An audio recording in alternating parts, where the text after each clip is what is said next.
been on Twitch since before Twitch was Twitch, back when it was Justin and Crunch TV. So like I've been around. I've been in IT for going on 2 decades now.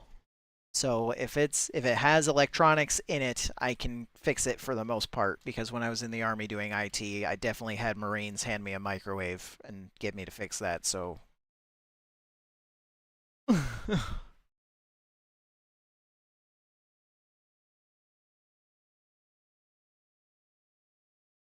I know it's a controversial topic. I've definitely got my opinions, but you can hear me? That's on. Why can you guys hear me? Shouldn't be able. Go away, Izzy. No, I'm kidding. Stay there. Why can you hear? Everything on my mixer is turned off.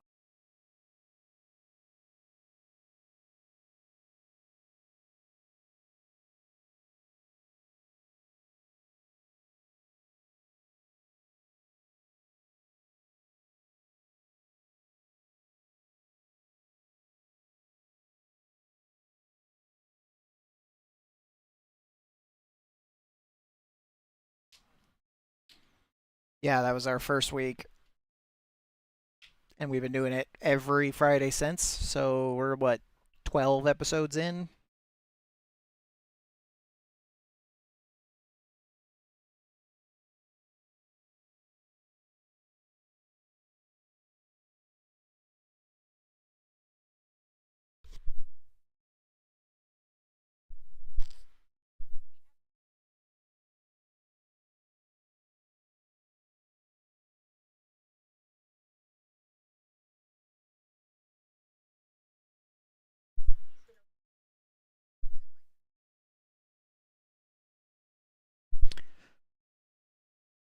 I don't know.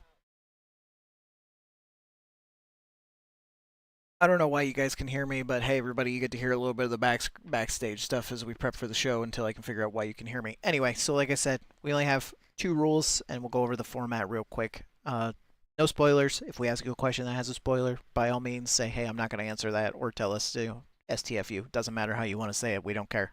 No spoilers. Number two, the camera thing. You guys got that down. Format is because of the layout. If you guys are on watching the stream on the side, you'll see, like I said, it is Cindy is next to me and John is next to Julie. So when I ask a question, Cindy will answer first, then John. When Julie asks a question, John will answer first, then Cindy. That way we're not talking over each other. Yes. No, so the weird thing about Discord is we're all in different spots, and then on stream we're in different spots. So no, on stream. Yeah, if you see me pointing, I've learned enough by now to know what I'm pointing at. So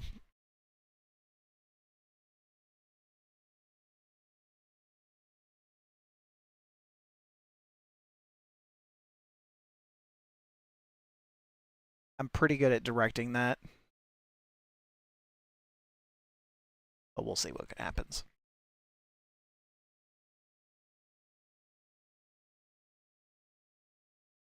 I have Secrets Beneath Scars and The Stone Inside.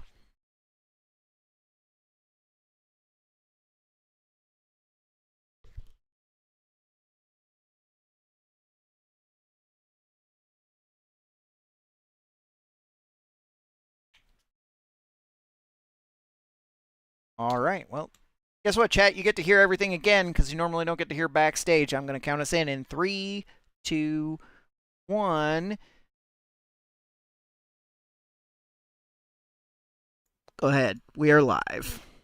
Hey everybody, welcome to the Booked for Friday! We have 2 amazing authors with us, as per usual. Everybody knows my lovely co-host, the tech support Viking himself, Sticks. I am your host, Julie DeFisher, and then across from Sticks, we have Cindy Breck. Okay, Nice to meet you. I'm taking a stab at the last names. I am not good with last names. Though John's is easy. It's Newton. Uh, There you go. so got that one. Um, Welcome, guys. Get comfortable, grab your snacks, your emotional support stuffies, and be ready for the time of your lives and to possibly laugh until you cry because that is what we do here on Book for Friday. Because guess what? We are Chaos Gremlins, and now you are part of the chaos. And remember, as always, put your put your questions in chat. We will be asking the authors your questions as you post them, and we have a list of questions ourselves, many of which you guys have heard before. But yes, that does appear to be chainmail, Izzy. That is rather astute of you. Hey, look, I think John is literally the first one to ever dress up for our show. Hey, This is casual attire. you know what? You know what? You dress for the mail. job you want, right? That's right. There you go. So, Yeah, I don't have. If I click this, it's gonna expand everything and mess everything up. So I really need to work out a way around that. So I'm gonna give you guys an opportunity to introduce yourselves real quick, and we have your books up here, but we'll start with Cindy. Cindy, genre, who you are. Your socials are already on screen, but if you want to plug any of those and your books, obviously. Hi, my name is Cindy Breck. I write mythic, mystery-driven YA romantasy, and I write about fractured people, fractured worlds, where danger secrets and hidden history reveals truths and reshapes tomorrow. So that's a little bit about my books. I am definitely a chaos gremlin also, and thank you for inviting me to your world. We love the chaos here. And how about you, John? What would you do with a stone that could heal anything? That's what happened to Francisco in the year 1212. He inherits a stone from his parents that can heal anything. Ends up as an orphan on the streets of Toledo, and his father tells him before he dies, do no harm lest you break the charm. So Francisco thinks that he can't hurt anybody or the stone will break. He finds out his father was wrong.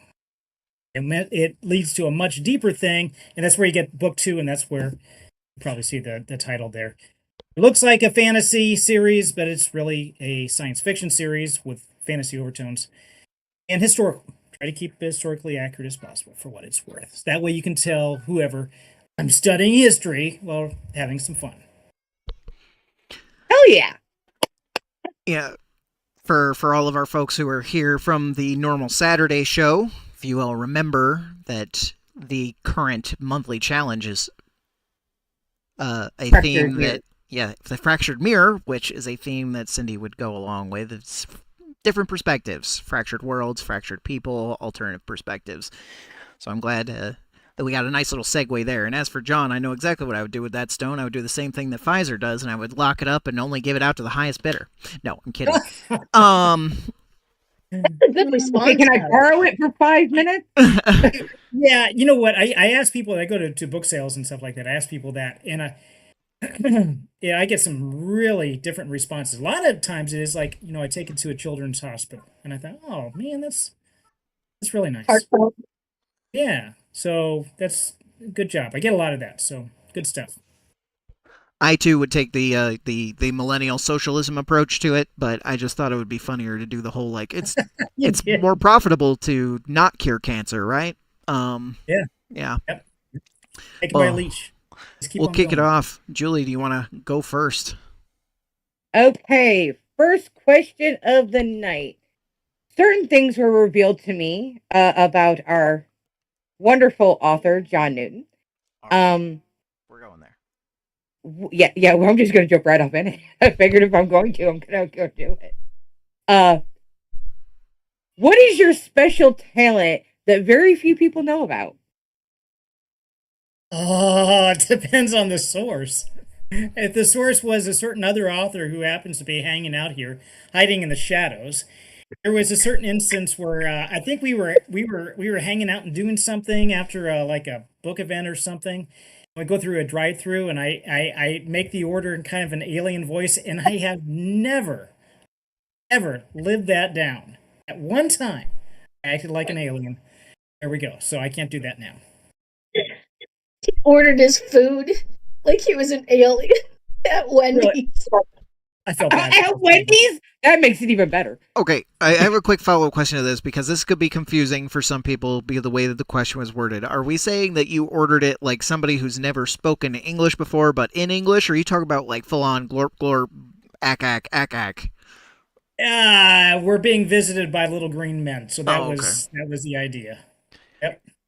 Gotcha. He's got a wonderful, how do you want to put it? He's a very kind of like serious person, but he's got this wonderful way of just lightening the mood with just off the wall things that just make things so vivid and so great. You know, he entertains us quite well. Right. It's beautiful. It doesn't Changing get like you off 5 the. shades of red. It doesn't get you off the hook, Cindy. The question applies Oh, to you that's too, okay. so you're up. So remind me the question. It was, What's your hidden talent? oh, I'm a legend sleuth. I like, at least that's why I look at my hidden talent. I like to uncover mysteries and try to figure out ways I could tweak things. And then I apply it to my story world. But I think that's one of my hidden talents. But have you ever tried to steal the Declaration of Independence? I mean, I would, but I would do it a hell of a lot better than Nicolas Cage. Oh, but that's one of my favorite movies, National Treasure. Oh, no, it is. But I have thoughts, and I know a way to streamline that. Oh, I love National Treasure. I mean, my book series has got that vibe, that overtone. I love it. Does your plan involve some whiskey? No, but it does involve chloroform.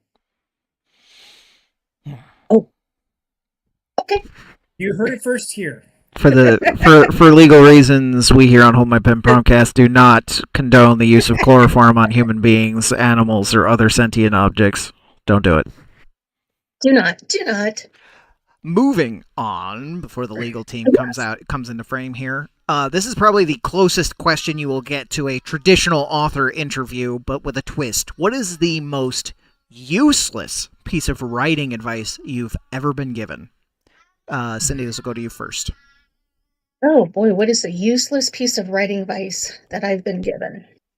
Gosh.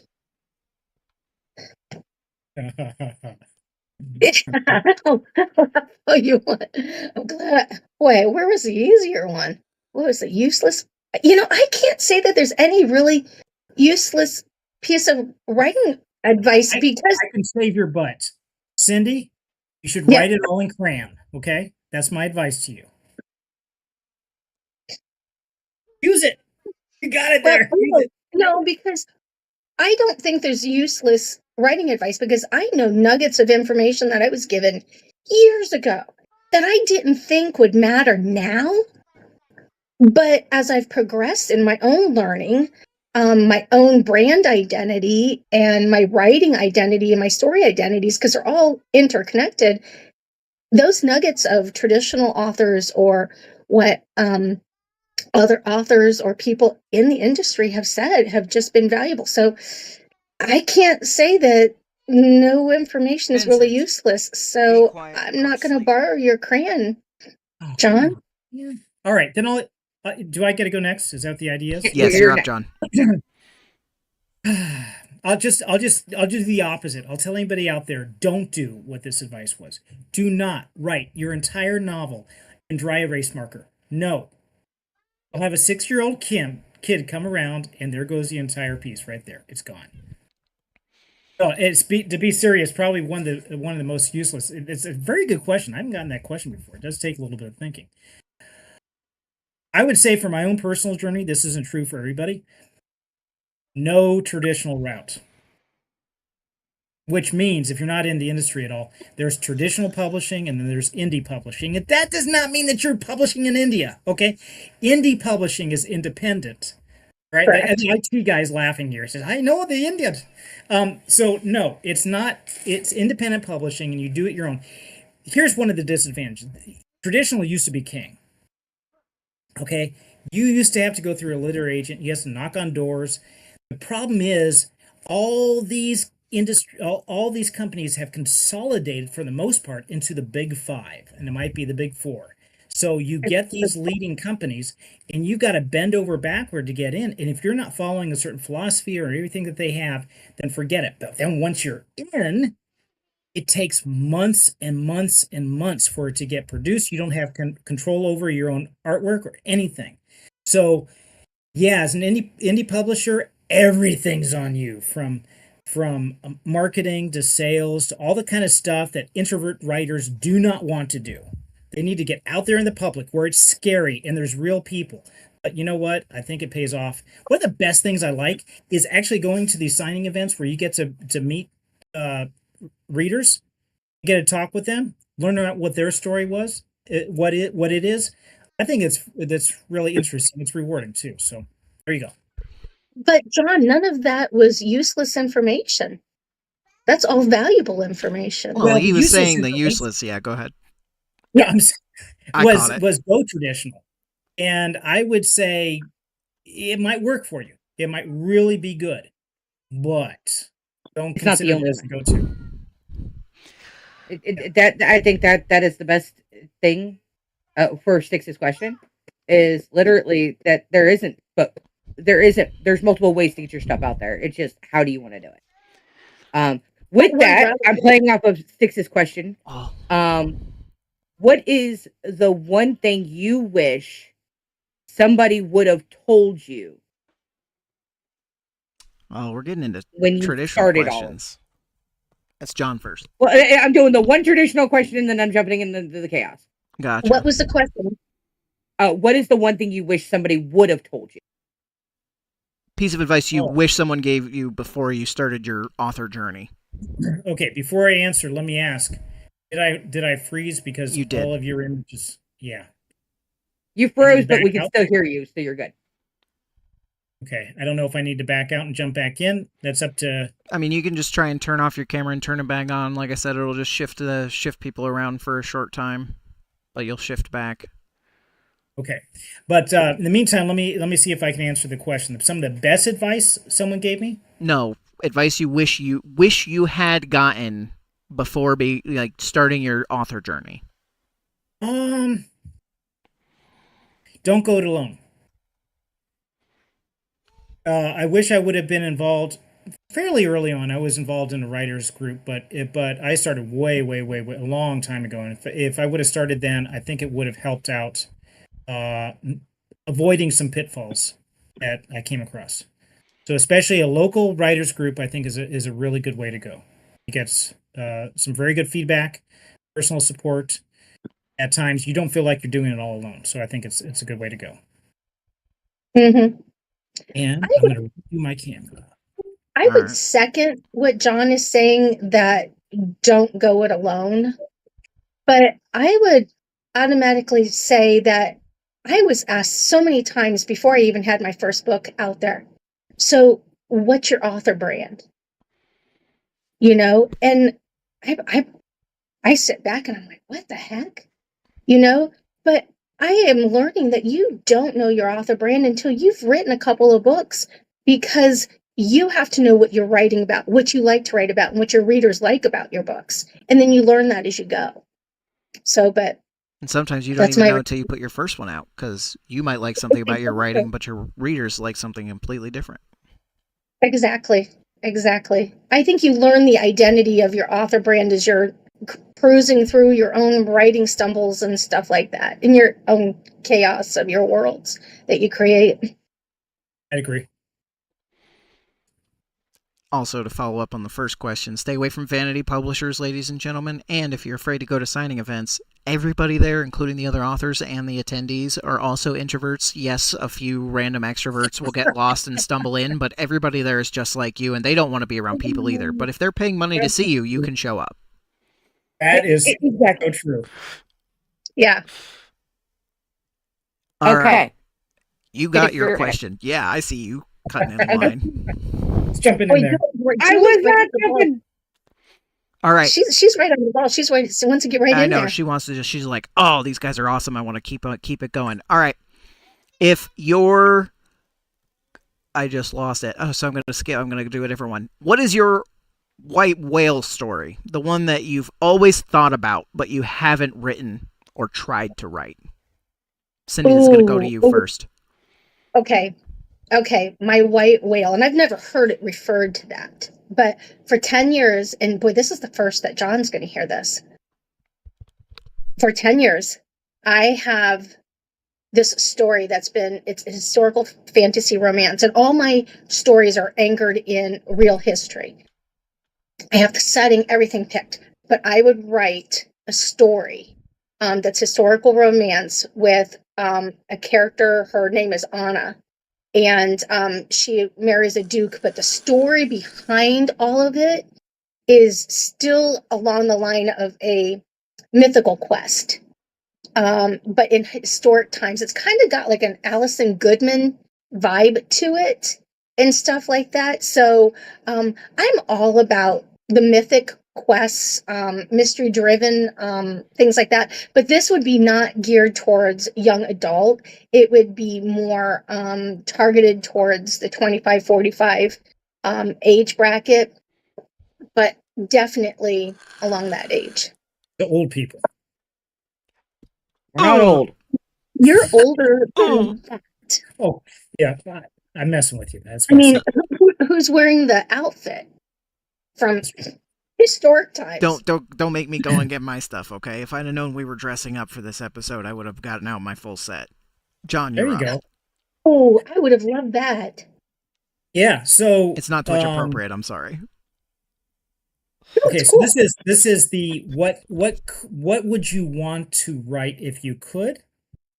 This Is is that yeah. the What story idea have you just had chewing at the back of your mind for a long time, and you just never actually, like something always comes up, or you always get another idea, and it's just been sitting there. I don't know. You know what? That's kind of hard because I am doing that. This series is basically it's like a different version of Doctor Who, kind of because there's time. Really, at the root of it is time travel, and there's two different groups that are fighting back and forth to control history, and there's a lot of world building behind it. So I am doing that. That is good. But what I would do for fun, that I know is probably not a good idea, but it'd be fun to do anyway, is believe it or not, fan fiction. Pick up a show because I'll have these. If you ever write, you know what I'm talking about. You have your characters talking to you. Oh, The yeah. only way that you can get them to shut up is Mr. to Right. write it down. So, but I'll do that. I'll have like a watch a show or whatever, and then I'm thinking, oh man, what would I do in that situation? Blah blah blah. And if I were to write something like that, so a little bit of fan fiction, maybe I'll do that someday and just never show it to anybody and just keep it in the back pocket. I mean, fair. Very fair. Okay, now on to my cookie question. Slightly cookie question. What have you had to research for your books that probably had you on a watch list? Ooh. I mean, like today or yesterday? In general, because Most it's recent? like Any Most of recent. them? Yeah. There's a lot of times you sit down and you start doing it. Maybe I shouldn't do a search on this. No, we're not gonna let you slide. That's a incognito first. Okay. Sneak over to the library and kind of Yeah, someone else's Wi-Fi. Yeah. That's right. Yeah. No. Probably methods of killing. What happens when someone gets decapitated?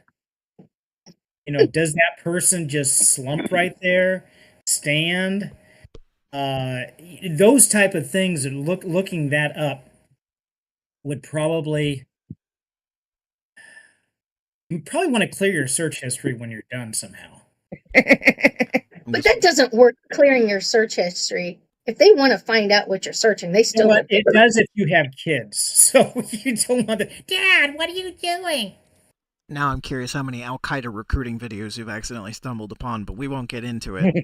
Oh my goodness, that's a horrible thought. Anything else, John, or are we passing it to Cindy? I think it's good. This should go to Cindy. Alrighty. Okay, so what you put in cupcakes to kill somebody, what dosage of hemlock do you use? That kind of stuff. But the absolute secret is say, I am writing a story, so how much ingredients of hemlock do I need to put in my cupcakes? Good way to do No, it. Hey, look, seriously, I would personally, agree with John. Yeah, personally, I would agree with John. It is definitely Googling what happens if you do this. A serious without spoilers, but the effects of spontaneous combustion and how do you make spontaneous combustion happen? That that was a very in Julie, what's that look on your face? okay, now I'm curious. We're gonna have a talk later. We can talk later. We can talk later. But that was a very, very serious conversation. And I'm not somebody that like could easily get to the nuts and bolts of something. So worse than Googling that is when you ask your husband, "Hey, sweetheart," and you're laying next to him in bed. How do you, and I'm not joking. John said that you get all these muses in your head and you come up with all these ideas at the weird time. My time to relax is when I'm like going to sleep. And I usually have a notepad by my bed. And my husband, he's trained now quite well after 34 years being together of understanding that I'm weird. So I will ask him the most random questions out of nowhere. And I have asked him, laying next to him, honey, what happens when spontaneous combustion happens? And how do you do this? And how does this happen? And I discuss all these weird methods of dying. And sometimes he'll look at me, Cindy, are you okay? And I'm like, I'm just writing a scene in my head. If you help me get it solved and I'll get it on paper and we'll get it done quicker. So he helps me brainstorm the idea, get it done and get it on paper, and then we could go to sleep. Cindy, there are other ways to keep the spark of romance going after 30 minutes. Talking about dead people? That's Come just on. not on the list, you know? Okay, I mean, John. might be. Some of us, John, might have 7 kids. But I am just saying, and some of us might be perfect and married to the perfect woman of the world. But I Yes, am just saying, John, you know, I at least entertain my husband in all different ways. for sure you do. And I'm happily so. And I love the topics of conversation that we have because he's so entertaining because he can help me come up with some brainiac ideas and they're great. But John, I mean, I know fair, John's doing this because John's like, oh, fair. Okay. I think do you think, did we respond well to that one, Julie? That one was great. That one was great. By the way, how do I do it? I look up cat memes right behind it. That Are you usually doesn't serious? know an author. Yeah. Cover with Okay. cats. chat. This is the first time I've been afraid to be in the box with these people. Send help. Blink twice. Anyway, we always get some interesting answers to that one. Both of you were very enthusiastically gleeful about murder. So you know, hey, On pages, right, of course. You know what's really bad about this is neither of us write murder mysteries. So what is that? No, Hey, you never know. Yeah. I have strong elements of mystery in my book series because that's one of the core crux.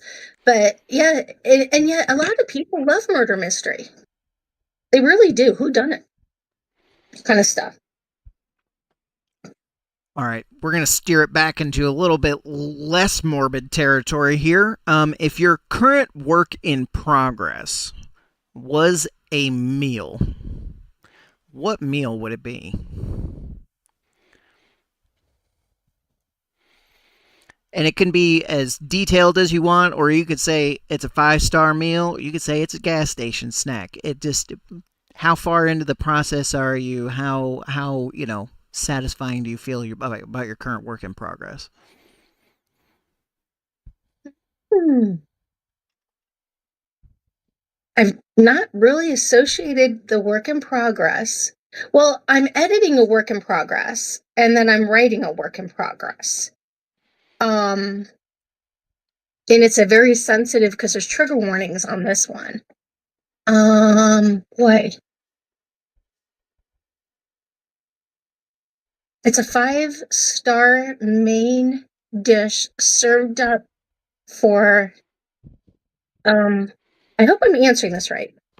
I would say the current works that I am working on is a 5-star main dish that no um, drug runner wants to read, and um, every girl that wants to be saved wants to find her hero in my character. I Okay. don't know if I answered that right, but 5-star meal in progress. Wait, just about to come fresh out of the kitchen. How about you, John? International buffet, because you got it's in Africa.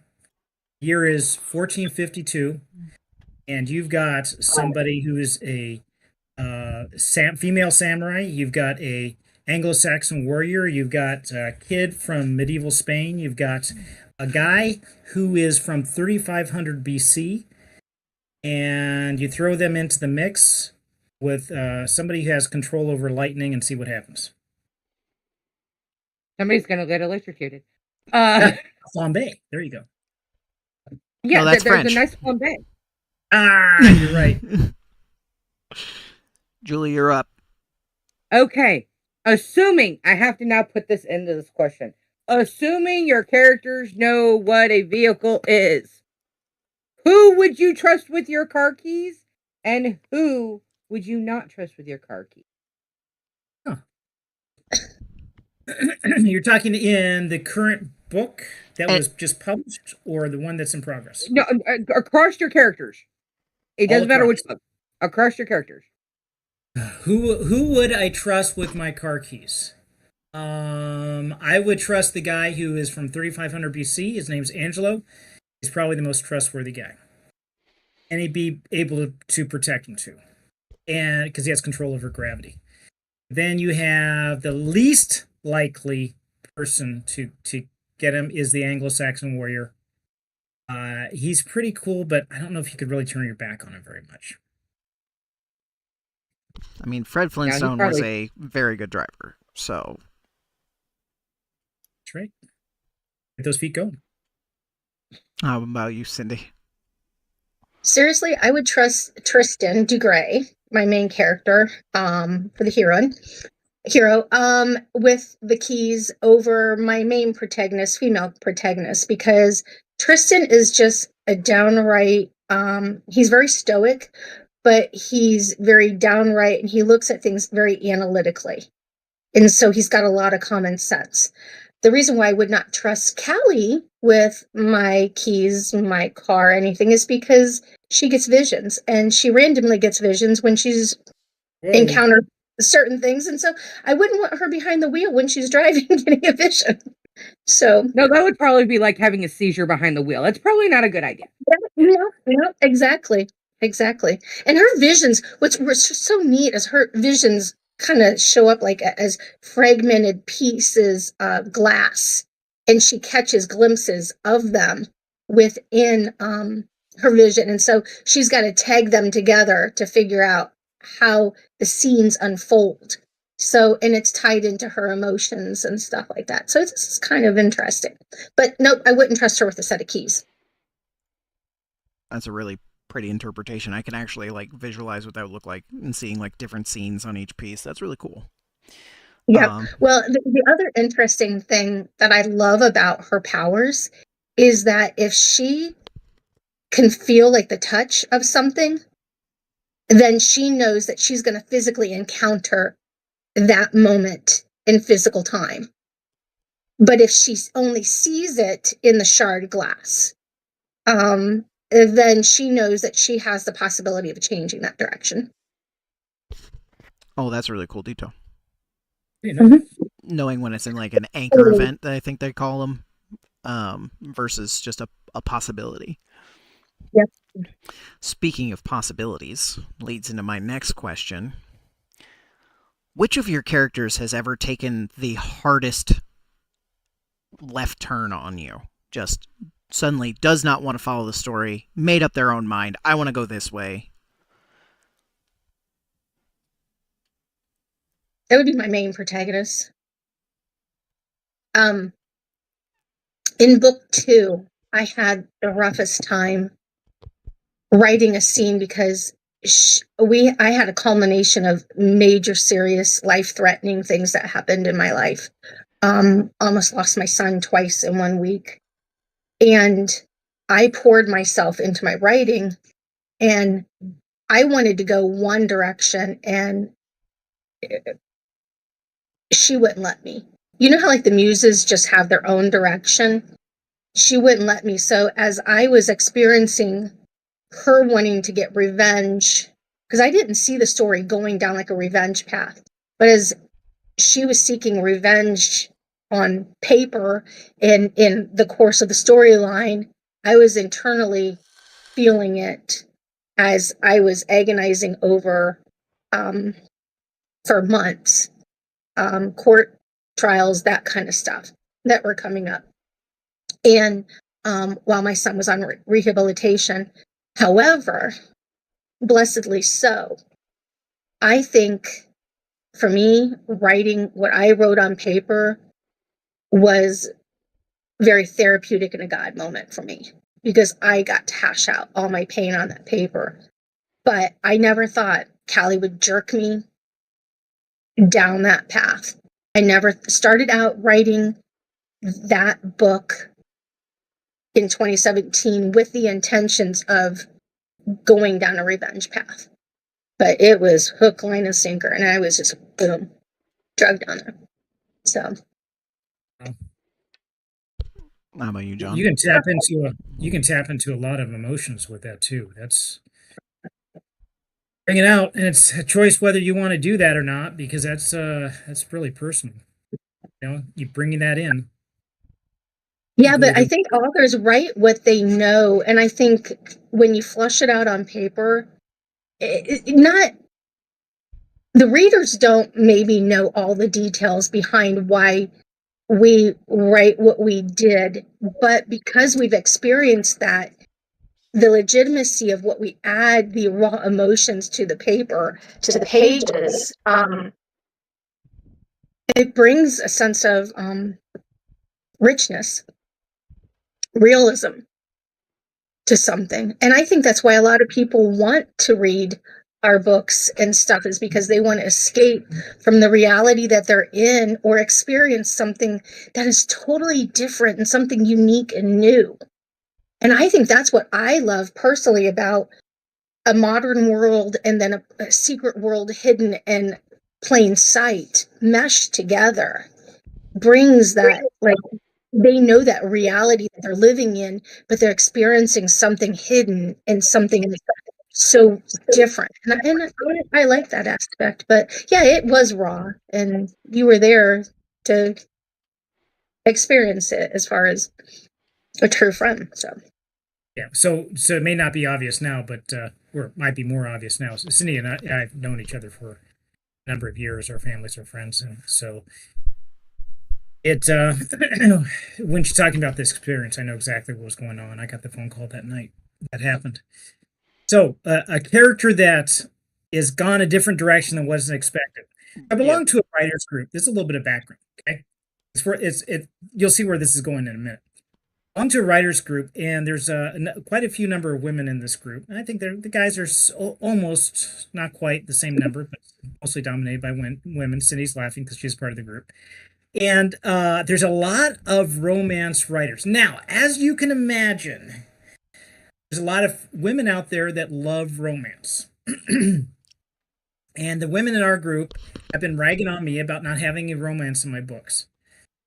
Well, give it a crack. and this is book number 3, and Ramada's the main character, and this is kind of edging on spoilers. As I say, no spoilers. No. I'm keeping it just right there, skirting the issue. There was a romance that was set up in my mind at the beginning. Now, I'm a plotter, not a pantser, so I had it all planned out. But you know what? It doesn't work that way. Just like going to war, your plans never work. And so Ramada did not like this guy, no matter how much I tried to talk her into it. And so it went a completely different direction. And so you have to read the book to find out what happened. All right. Good. Glad we stayed away from the spoilers there. Yeah, I was ready to jump in. Your hand was on the mute button. Ready to go. All right, Julie, you're up. Okay. If you could drop the sets of characters from each book into the game Survivor, who's going to win? Now, mind you, that each group of characters is their own team. Let me add that in there a little bit. But if you have the same characters across the series, if you dropped all your characters on a Survivor Island, who's making it out? Okay, so you're talking about teams or individuals? Okay, I'll clean it up a little bit. If you have multiple different storylines with different groups of characters, they would each be their own team on Survivor. If you only have a core group in a singular series, we're saying post-merge Survivor, no different teams. Okay, who's the winner? Who makes it out alive and who makes the deal? Okay. So let me kind of paint a picture a little bit here, and you adjust it if it needs to be.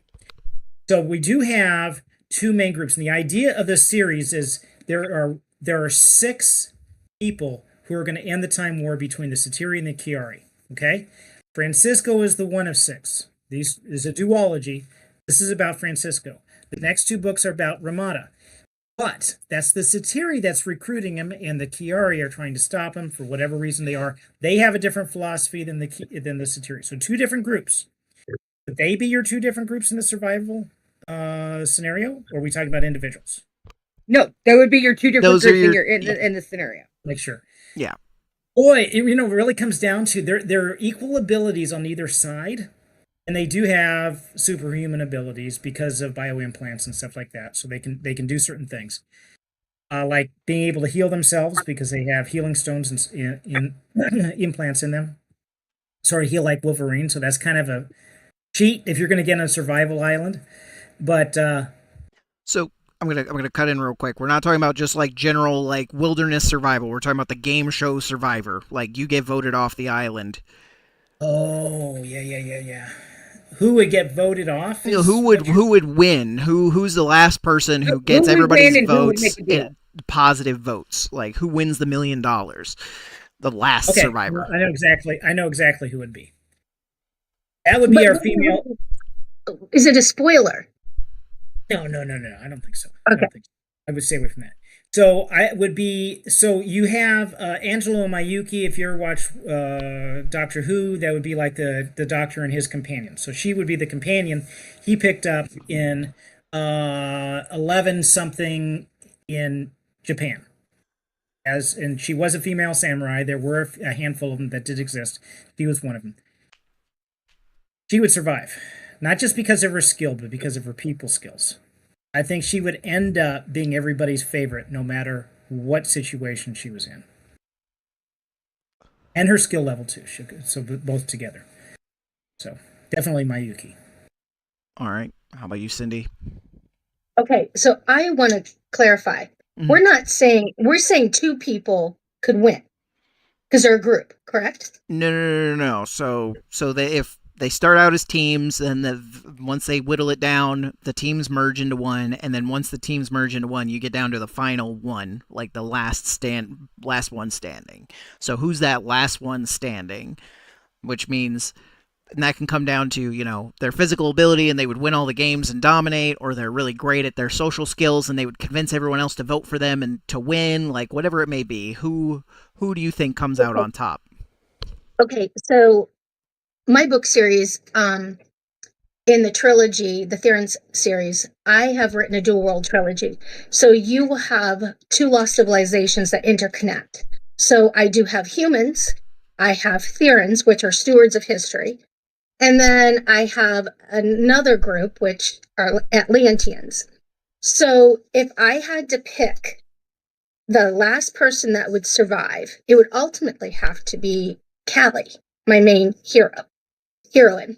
And the reason why is even though she goes through a huge growth experience with her vision malfunctions and everything that she's going through, she has to be the one that wins ultimately in the end. Not without devastation and loss, though. So. All right, my next question should be a little bit more cut and dry, but it has been a controversial topic within the writing community since writing has been, well, since the internet started actually. But we always like to hear our authors' answers for our aspiring authors to get a feel for. Are you in the always read the reviews camp or the never read the reviews camp?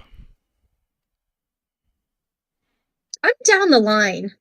I don't usually read my reviews, but I read other book reviews.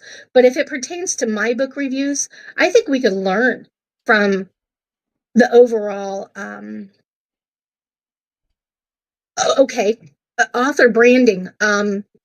Just yesterday and today, I've been working on that.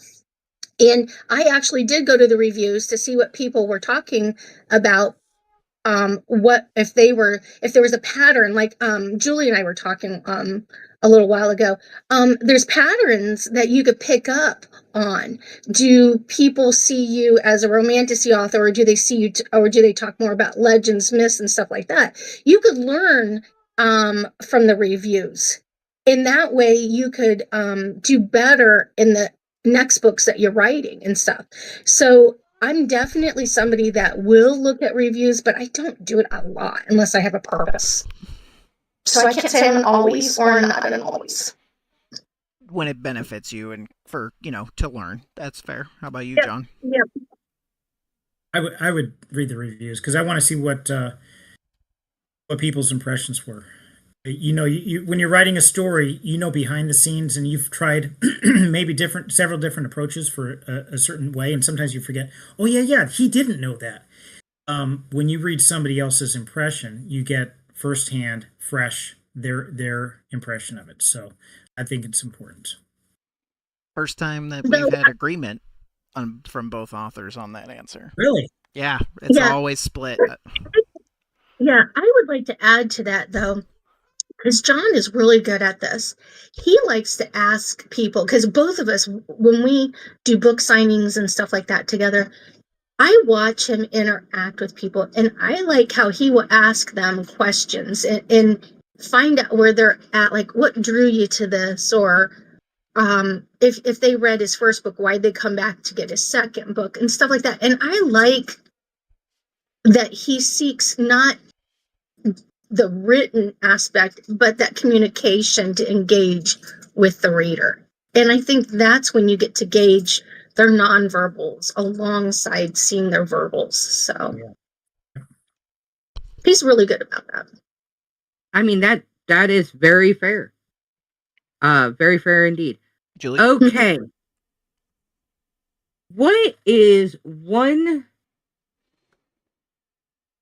thing you wish you could whisper into your character's ear to get them to mind, knowing like hell it'll never work? You hope they heed the warning, but you know it's not going to work. You cut out on that last part.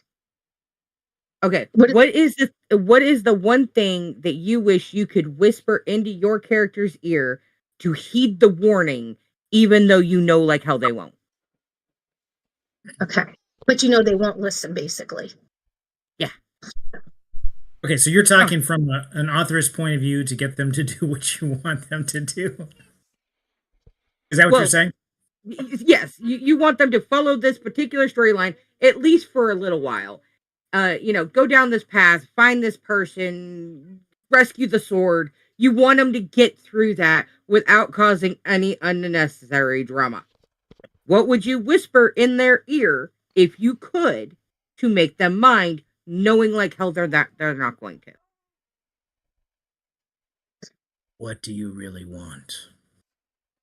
Nobody knows. So, well, that's the thing. I think the if if you allow your characters, once you wind them up, to start going and you find out they're going in a certain direction, I think it's worthwhile to pause and say why, because you can end up being in a better place than you originally thought.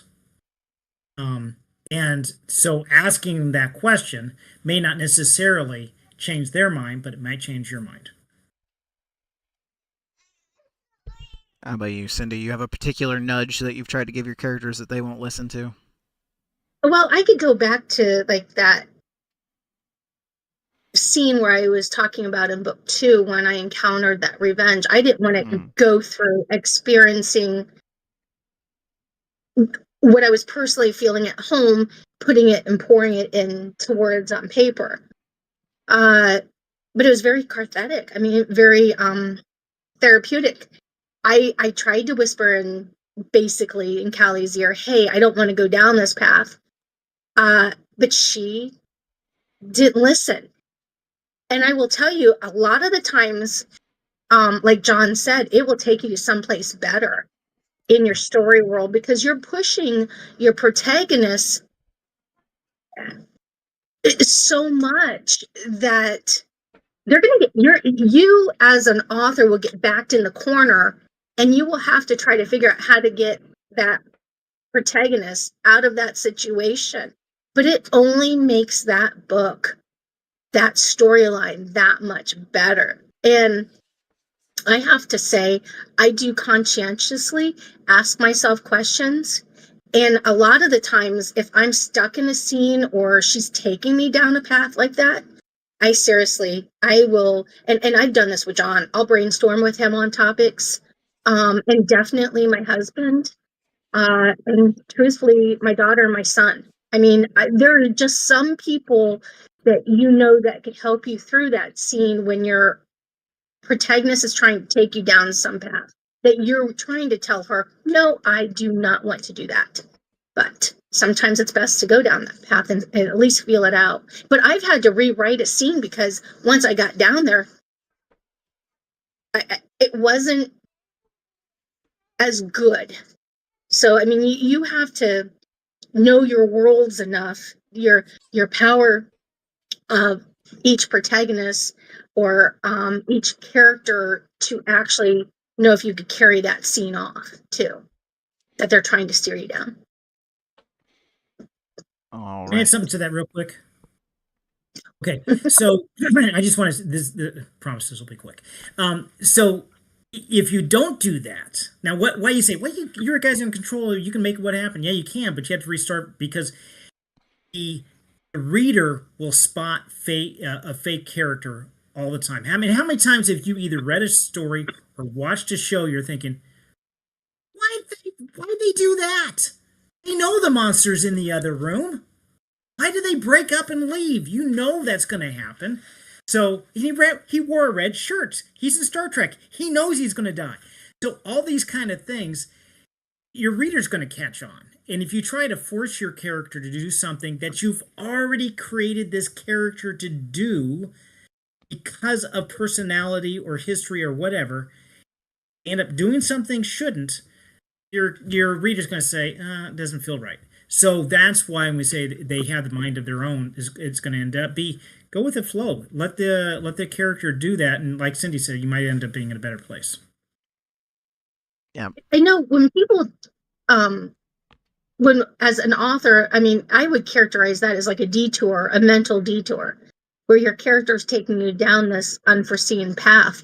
But I'm not like John. I'm not a plotter. I am also not a pantser. I'm somebody that uses sticky notes, and I kind of know that I have to write that scene. And a lot of the times, my character Callie will give me that scene. I'll write it on that sticky note, and I know that I have to have that scene in that story, but I'll line it up on like Act 1, Act 2, or Act 3, and sometimes I don't put that scene in Act 1. I'll put it in Act 2, and actually I'll push it further away, just depending on how I feel when I enter or exit a scene, and just say it's not a natural flow there, you know? But I know it moves the story forward. So it's a balancing act. You have to listen to your inner gut as the creator, the author of your world, but you have to know your character and balance both those out as you move forward. So Sometimes the voices in your head are right, chat. We are getting close to our normal cutoff time. Are you guys good to continue going, or do we need to wrap it up? Good to keep going? Oh, sure. All right.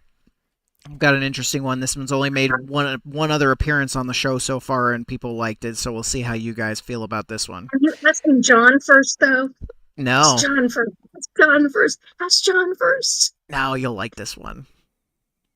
Okay, let's see it. Let's hear it. You're stuck on a desert island with only one book. Here's the twist. You have to write the next installment before you can get off the island. What book is it? And it can't be one of your own. I'm going to answer this with two books. One, if I was stuck on an island, I'd want my Bible. Hands down. It's a hard one to write the next installment of. I can't write the next installment, and that was my response. And I would not want to write the next installment. It's perfect the way it is. I would have to say, what book would I want or have to have? Boy. Okay, Stephanie Meyer, Twilight. Okay. I have very strong opinions about that, but this is not about me. We all do. Okay. And you know what? I've grown. Okay, I would like to take that book and take the series a total different path than where she took it. That's why I say that. I actually, seriously, a long time ago, loved that book series. I still actually do. I like the book, not necessarily the movies. But what I like about that, it's that she took a typical thing of vampires and made it unique. They had a kind of a moral compass, okay? They were trying to do better than what others were. So they were a light in a dark world. The other thing that I liked is that I like to write, I like the modern world and then another world hidden in a modern world. I love that concept of something like that. And so she did great. I would love to actually take that storyline and write more about it. And I know John's got a funny look on his face. I don't know what that's for. Maybe it's because he knows his wife loves Twilight. Oh, no. It has nothing to do with what you're saying. Go ahead. But I would like the challenge, if anything, to write something more in addition to that book and take it down a different path. So that's my response. That's a fair response. Okay. John, what's your book of choice for your deserted island getaway? Okay, so let me see if I can understand this correctly. This is a book that I'm going to take the island to read. You're stranded on an island spontaneously, so you don't get to choose. Like you get one book gone, and you don't get off the island until you write the next installment. So a lot of people like to pick, like, what would I want to read while I'm stuck on this island? But then they've got to balance it against, then I've got to write the next one. But take it how you will. Okay, this is a bit of a cheat. That's why I was smiling. Given your criteria, you're gonna say no, that's not what I meant. But given your criteria, I would take the book How to Survive on an Island, and then I would write volume 2. This is how I survived on an island. Hey, I mean, technically, it would be a memoir, so that counts. That's right. You didn't say fiction. No, okay. Hey, that works. You're the first I person thought we were ever. going, okay, wait. That's more nonfiction. I thought we were going fiction. I didn't say that. I didn't say fiction or Actually, non. we didn't clarify in the question. You took it in your own interpretation. Yep. Sorry. Well, yeah, that's not fair, and I think that's cheating. No, it's not. Hey, to be fair, you had a fiction and a non-fiction. Okay, madam? I Yes. see you. Yeah. Picky, picky, picky. Okay. No, I get you there. Okay. My question. What ritual This do is a you hard have one. to do when you sit down and write? What ritual? What? What's your Do writing you ritual? have a ritual that when you sit down to write out the next chapter, write out the next book, what is the one thing that you have to do when you do that? Now, are you talking about starting or continuing? It's like every All time the I whole sit down to process. write. Okay, every time I sit down to write, what ritual do I do? Yes.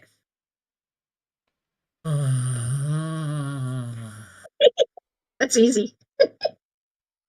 No, that's I hate to say it, it's something that's very practical, but I need to turn off my phone and clear my calendar just to be able to focus. Oh, and then I'll listen to some music sometimes when I really want to get in the mood for something. And you might laugh at this; it's not the typical thing.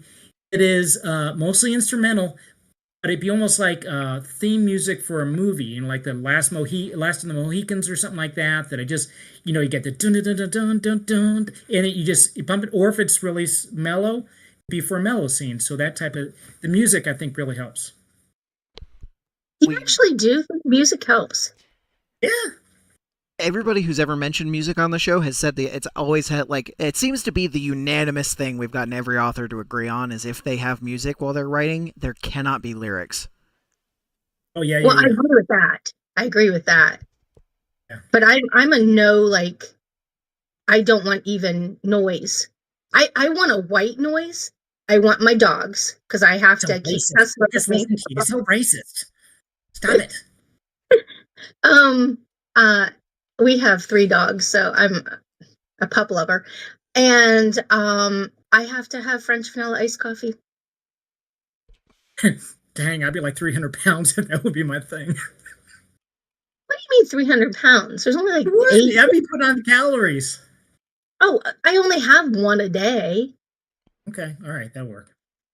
but I try to do block writing, so and that helps me.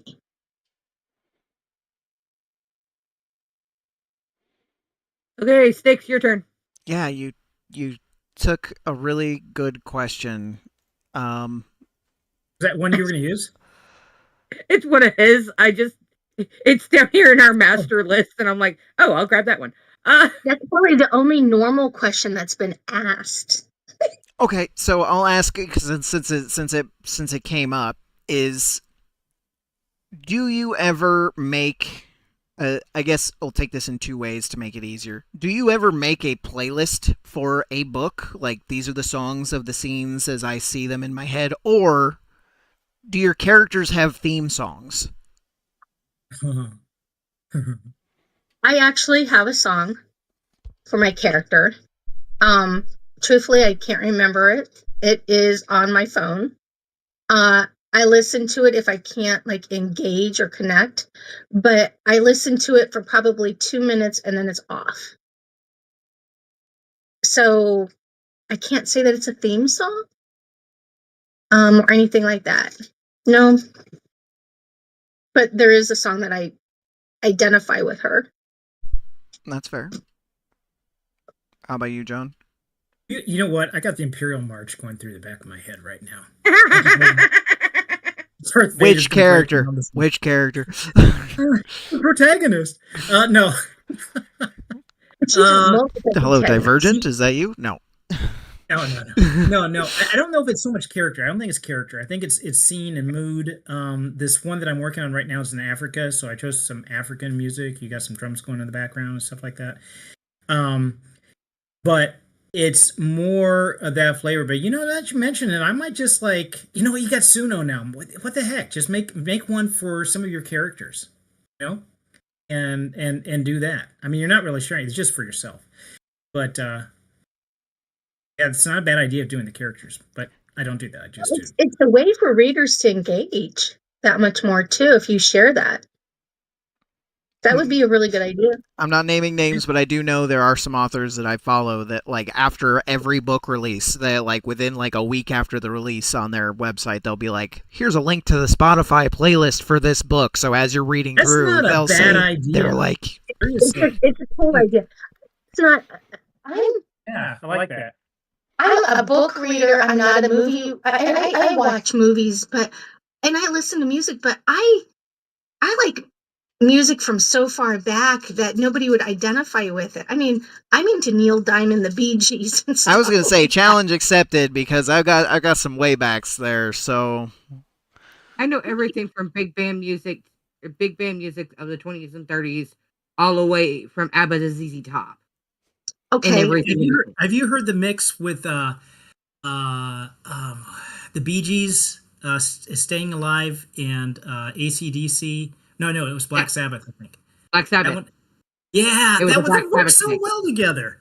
They did. I Amazing. don't think I've seen it, but I'll tell you, I'll share with you sometime. I love the Bee Gees. I like the Monkees too. I was a big Beach Boys fan. Oh yes, Sloopy, was that the song, the Sloopy, or do you remember that one? You're gonna, I'm not gonna lie, you're gonna make me dig up knowledge that I wasn't prepared for. I don't know why I volunteered this. Well, you've just been asking us to dig up knowledge. You open That's that true. box. That's true. But that's why I get the privilege of being on the interviewer side. Okay. According to Victor, it's Sloopy Johnny B. Sloop John B.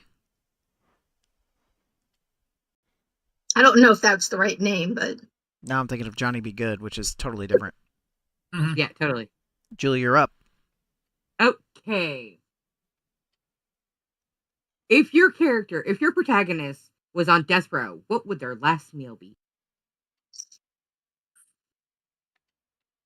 Protagonist on death row. Which book in progress? Or the last book. Your call. Whatever. Okay, Your call. I'll take last book. If what for would his, I'll interrupt you real quick. Just going forward, if you can't decide, generally we stick with the book that's on screen, which for you is the Stone Inside. So okay, that's one I was thinking about. Okay, so protagonist Francisco, kid born in medieval Spain, ends up being an orphan. The last meal that he would want. This might be a little bit of a tearjerker, but I'd say one of his mom's favorite dishes, because he lost his mom when he was 14. So back to home cooking. and, Don't ask me what that is. And death I'll row make some could happen because no one expects the Spanish Inquisition. Anyway, Cindy, how about you? well, first of all, I have to be honest. Callie would have an issue picking either meal, not just because she's on death row, but she has two favorites. So it would be Cochi House pizza and spaghetti. Butchie House is good. Oh yeah. Yeah, you're making me hungry. You guys never heard of Coach's House? That's okay. No, I've had quite a bit of pizza from all around, but I'm always down for more. Oh yeah, we are pizza connoisseurs around here. Well, It's a local place, a local hole in the wall that is well known. Has been around forever. If I ever find myself in that area, I'll make sure to bother y'all about pizza. well, There if you you ever come to this area, you have to look up John and I and our spouses, and we'll all go together. Julie, you have to come with them. Well, We'll go to I'll Coach. ask where that area is off stream, so we're not doxing ourselves live. Thank So you very much. Absolutely. Thank you very much. I Absolutely. done the internet thing for enough time. I know about the security. So moving on. This is an interesting one for people who struggle with this because it's a personal taste. But when you write your dialogue, do you write it how people organically talk or how you wish they talked? I would say organically talk, because I get a lot of people that want to say you don't, because I'll say things like, are you gonna do that? Not, are you going to do that? So, and that's one of my biggest things that my character Callie, how she talks. She definitely says, "Are you gonna do that?"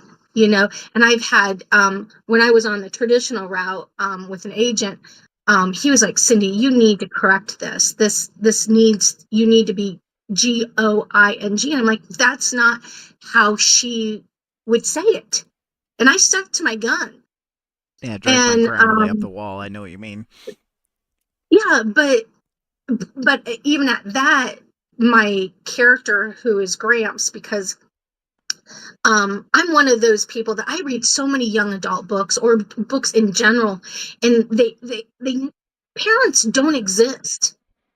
You know, there's never a parent there to like be a grounding influence or anything. It seems like some authors automatically think that if you have the parents there, the kids can't get away with as much, which in reality, I think adding that parental figure or the parent actually adds more angst and more drama and high stake risks because there's that friction and stuff. But Gramps, he speaks like a hillbilly, and it's just like a natural way, you know. And I think that adds a richness and a realistic approach. I don't want everybody perfect. I like to read books that actually take the time to even use, like if you're going to read Scottish words or have a glossary in the front of a book. I like sometimes to read those books that have those words because they took that extra time to make sure that the dialogue had a realness to it. So, but that's my response. That's a good one. How about you, John? To a point, yes, but not over the top. So I got my little pen writing hand smacked a few times in the earlier part of career from other people that were writing, saying, "Listen, guys from the inner city, you can't make them sound like that." And I think it was more of like a maybe ethnic, racial type of deal. And I'm saying that's how this person would talk. I would do it to a point where it adds flavor, but not too much because you don't want a person to be stumbling. If you've ever heard somebody speak with a thick Scottish accent, and you try to put that in your book, no one would know what they were saying. So There's you a lot kind of of have to give it a apostrophes. bit of flavor and then go with that. What's that? Said it's a lot of apostrophes. I've tried it. Have you? Okay. So yes, to an extent. So you give that flavor, but not necessarily totally across the board. I think here's the other. I think that when we do it, if we were to hear somebody speak with like a heavy accent, we start compensating in our mind anyway to say, "Oh yeah, he said this phonetically, but he meant that," and so I might throw a little bit of nuance in there, but just keep it pretty much the same. Well, that's why, and I like how you added flavor, John, because I would agree with you. I like it when, if there is, let's stick with the Scottish idea, just one word in a sentence or in a paragraph that sets the whole texture, Mhm. the auditorial texture of the story. It makes a richness to that story, but yet it doesn't drown you in getting lost. You know, Right. even Super like agreed. mother, how they do difference of mother and father, just even that little bit just anchors you enough into the Scottish realm or whatever realm you're in, and you still keep the English the as the focus. So Julie, Okay. this will probably be our last one and wrap it up. Last question. Yeah. Yep. Okay. So, where can everybody find you? What's your next signing event? Where, if for those that want to catch you in the wild, where can they see you to purchase your wonderful books? And What's your next? uh, What's your next? Big release that people should look forward to? I believe that's the second half of that question. exactly, that's the second part of the question. Yep. Okay. As far as the books that are out there right now, I've gone narrow. So both of these are on Amazon right now. The Healing Stone is the first book in the series. Then the Stone Inside, which you see the image for now, that is both. A little bit of trivia. I'm going to pop this trivia in here. When we did the artwork for this, we had a character stand in for Francisco. That's his hand that's in there. This is actually Cindy's son's hand. Unfortunately, this is all that's left of Cindy's son because we did this full thing. He had the outfit and everything, but that's all that was left of that. And then this guy in here, this is not her son. This is one of my sons. So it's just kind of interesting. A little bit of a little trivia back there with that. The third book that's coming out is I haven't revealed the title of it yet, but it is about a young woman who is in Africa who is accused. She is a princess who is accused of stealing the cloak of many faces by her father, and she's banished. So she's trying to get back in. This weekend is the next event, and that is going to be in Medina Square in Medina, Ohio. Folks in Flora, it's a big event that's going to be there. Book signing, I'm actually sharing a booth with Cindy, and so it's going to be fun. Any ETA on that Cloak of Many Faces book?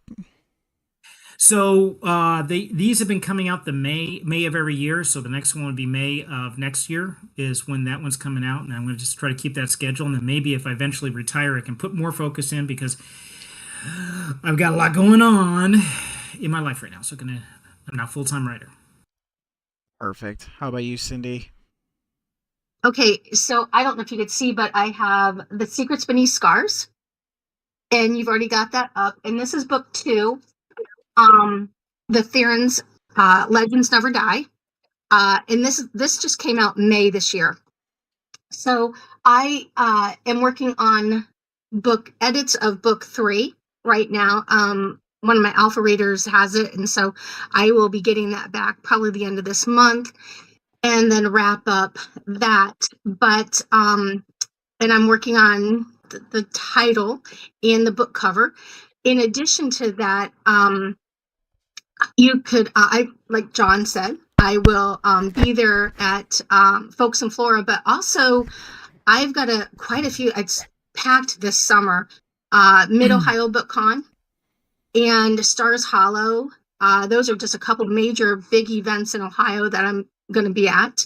In addition to that, you could find both my books, The Theron's Secrets Beneath Scars and The Theron's Legends Never Die, on my website, which will directly take you to Amazon. And of course, you can find them on Amazon. And I do have a couple of my books in some local indie bookstores. Any ETA on book 3? You said it's coming back from an alpha reader by the end of the month. And it could be loose. No, we're not going to make you commit here. Well, I have this favorite. I have come to be in love with this favorite place, Black Cat. And they have the big Ohio Book Con in May. And I am hoping to release book 3 in May. I have to sync my schedule up with my formatter and stuff like that. He's very busy right now. So with that, I want to respect his time. But yeah, that's the ETA on the releases next May, I would say. You heard it here, folks. They're going to the same conventions coming up. They're going to both be releasing a book in May next year. See a trend. I do. I see a trend. But thank you both for being here. Julie, thank you for another lovely episode. We look forward to seeing you all again tomorrow night at 7 p.m. Central, 8 p.m. Eastern, and our authors are welcome to tag along as well, where we will be reading out your submissions from last weekend's prompt and rolling our new one for next week. So, I don't have By the way, Go ahead. By the way, our prompt for this week was submitted by one Dahlia McKee. The whispers of the wind carried the scent of rain and forgotten memory. So for all our suspense, thriller, horror peoples out there, tomorrow might be a good day for you. Who knows? But Julie, Right. the outro, if you will. Okay, everybody, thank you very much for being here for Book for Friday. Thank you. Thank you. Don't add to the population, don't subtract from the population. If you get your fucking ass arrested, you fucking deserved it. I'm not putting money on your commissary. Talk to me on Monday. Otherwise, be back here tomorrow night, 7 p.m. Central, 8 p.m. Eastern. Adjust your times accordingly. If you still need to submit your submission for the week, please contact us in the damn general chat in the Discord channel. If you're not a part of the Discord, why the fuck not? It's fucking free, and we're a fucking hoot offline. Anywho's, and that's the same thing for the damn newsletter. Yes, the newsletter. Don't forget the newsletter. Because that's how you find out who, what, when, where, and why. Otherwise, we'll see you guys tomorrow night. Love you. Bye. Bye, everybody. Thank you. It's nice to meet both of you.